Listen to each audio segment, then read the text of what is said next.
At Jax for this edition of On Stage with Altitude Sports and Entertainment with my good friend Shed Kenavant G. Ready to have a great show. What can we expect tonight, Shed? You can expect a lot of fun, happiness, laughter, joy, feel good time here at Jazz at Jax, because that's what we're gonna do, you know, when on stage. Do you see me? That's what.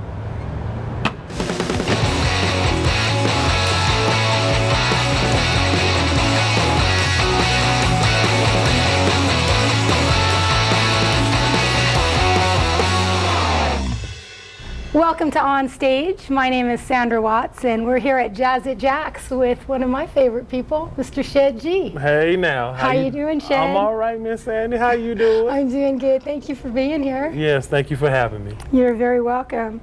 So you grew up in Colorado. What was it like to grow up in Colorado? It was great, actually.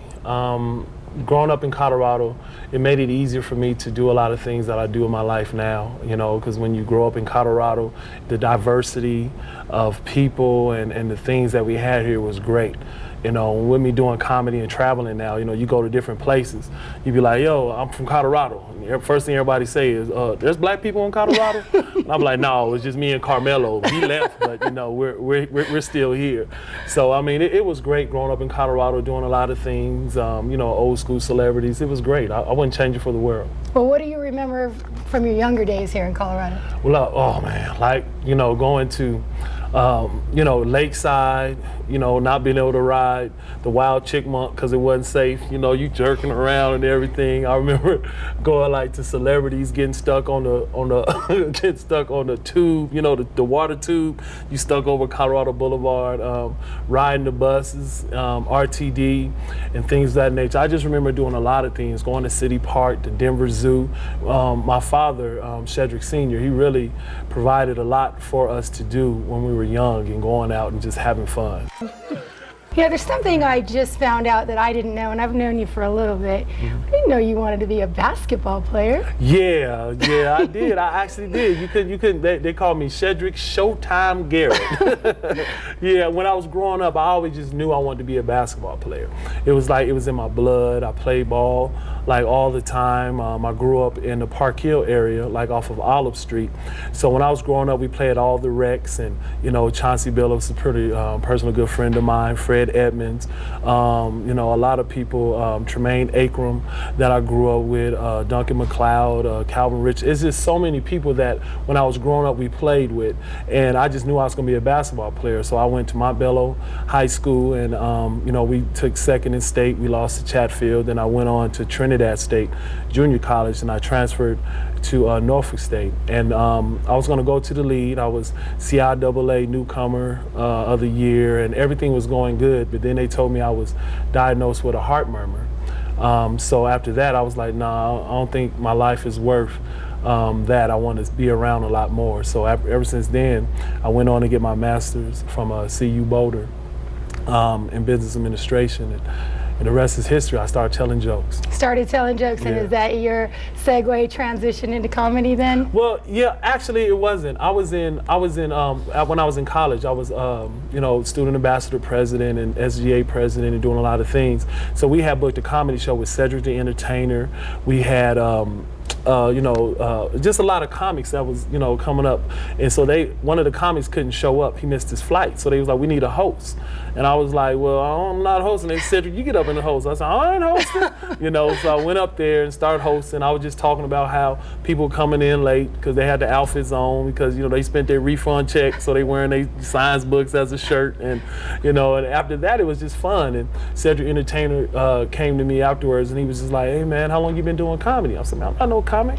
He's like, no, you're a comic. That's natural. I said, no, I ain't no comic. So then after that, I just started hosting the events and you know, comedy just started being in my blood. You're kind of known for that clean comedy, that good, healthy Yeah. make me laugh, funny comedy. You can bring the kids, you can bring the family. Nobody's going to get Yeah. any kind of trouble with your comedy. That's pretty incredible. Yeah, I mean, I always now don't get it wrong. When I first started, I was throwing some helicopters and and words like that in my set. And what happened was my grandmother, Evangelist Ophelia Ephraim, came to my show, and she was there, and afterwards she said, "Baby, you funny, but you don't need to cuss. All that cussing, that's not right." And that was before she gave me a whooping.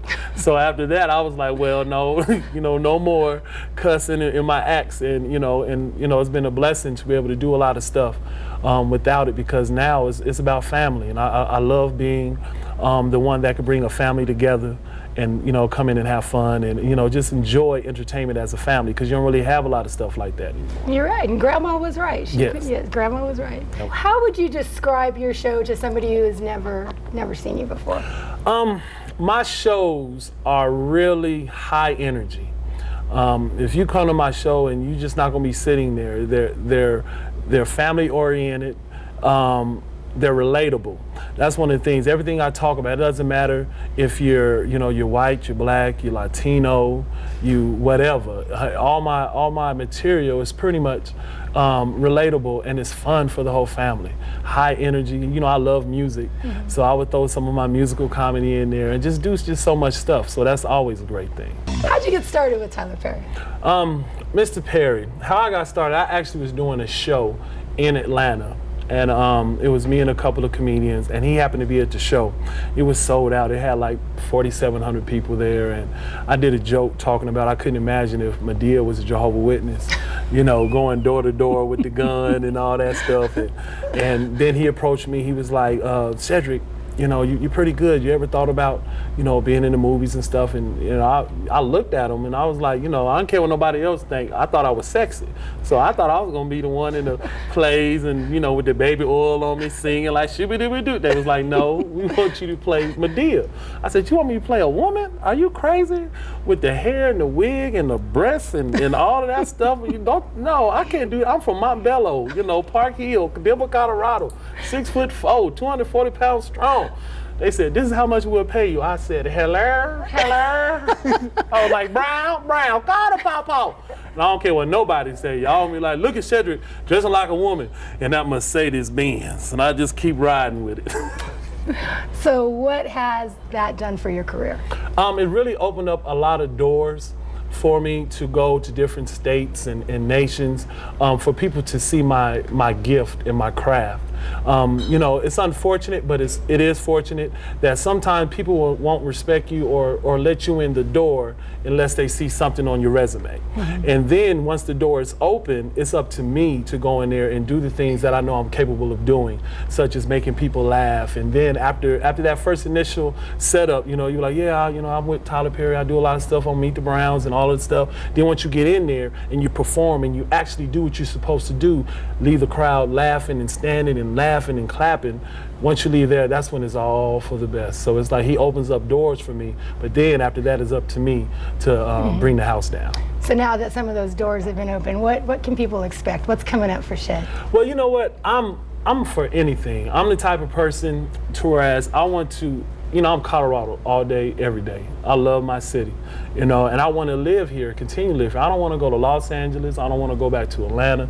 I want to stay here. So there's a lot of stuff that I want to do here locally. If somebody will hire me, you can hire me. I'll do anything. I'll run. I'm strong. Look, just represent. That's all I need is a job. That's all. I'm sorry, am I begging? But no, all I want to do, I want to continue to be here and do a lot of stuff, bring a lot of stuff to my city. Continue to stay at Jazzy Jacks. I love Jazzy Jacks. I love performing here with the step classes and things like that. I mean, it's just great. I just want to stay home. That's my main thing, and try to represent Colorado. Thank you very much for always doing a great job and always bringing a smile to people's face. Well, thank you so much. And thank you for letting me be here every Wednesday, Thursday, and Saturday with our line dance class. 5:30 to 7:30. You didn't have to say that. Is that a plug? It's a plug. It's a plug.